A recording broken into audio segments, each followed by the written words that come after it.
Halo semuanya, perkenalkan nama saya Karen Zenit dengan NIM 2250361025 dari Peminatan Administrasi Kebijakan dan Kesehatan.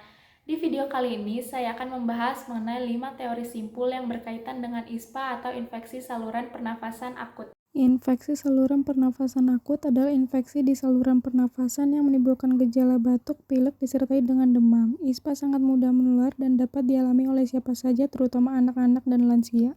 Penyebab ISPA adalah infeksi virus atau bakteri pada saluran pernafasan. Walaupun lebih sering disebabkan oleh infeksi virus, ada beberapa jenis bakteri yang juga bisa menyebabkan ISPA.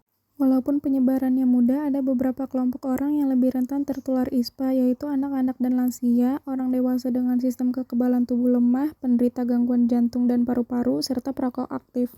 Gejala dari infeksi saluran pernafasan akut berlangsung antara 1-2 minggu. Sebagian besar penderita akan mengalami perbaikan gejala setelah minggu pertama. Gejala tersebut adalah batuk, bersin, pilek, serta hidung tersumbat. Simpul pertama ialah sumber penyakit. Simpul pertama adalah tempat asal atau sumber dari virus, bakteri, debu, asap, maupun jamur yang menjadi penyebab ISPA.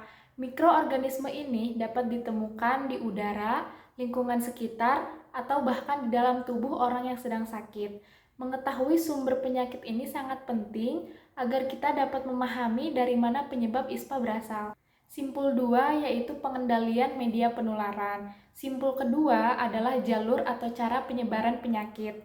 Penyakit ini biasanya menular melalui udara saat seseorang yang sakit batuk atau bersin atau lewat sentuhan dengan benda yang sudah terkontaminasi.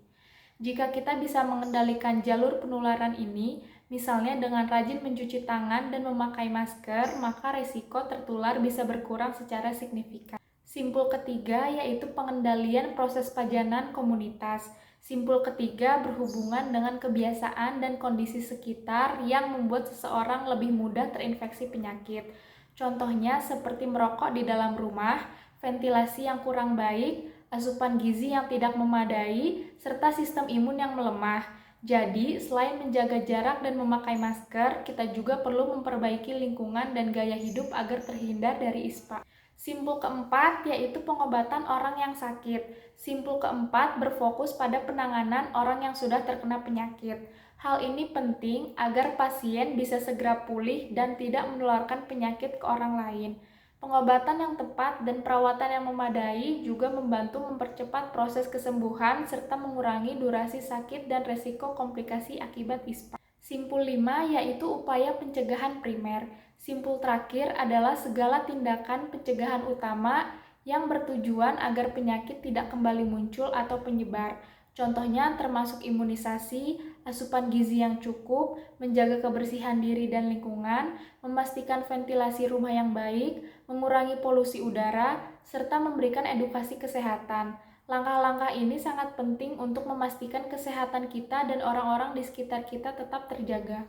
Kelima, teori simpul ISPA menjelaskan bagaimana penyakit ini muncul, menyebar, dan bisa dikendalikan dari sumber penyakit, cara penularan, perilaku, dan lingkungan yang memengaruhi paparan, pengobatan penderita, hingga pencegahan primer yang penting untuk mencegah penyakit kembali. Memahami dan menjalankan langkah ini membantu menjaga kesehatan dan mengurangi resiko ISPA. Pencegahan seperti imunisasi, gizi baik, dan hidup sehat adalah kunci utama melawan ISPA. Selalu ingat untuk menjaga kebersihan lingkungan dan diri sendiri, melengkapi imunisasi yang diperlukan, memenuhi asupan gizi seimbang, dan menjalankan gaya hidup sehat. Dengan menerapkan teori simpul ISPA bersama-sama, kita dapat menghambat penyebaran infeksi saluran pernafasan akut dan melindungi kesehatan keluarga. Tetap jaga kesehatan dan kewaspadaan. Sekian yang dapat saya sampaikan. Terima kasih.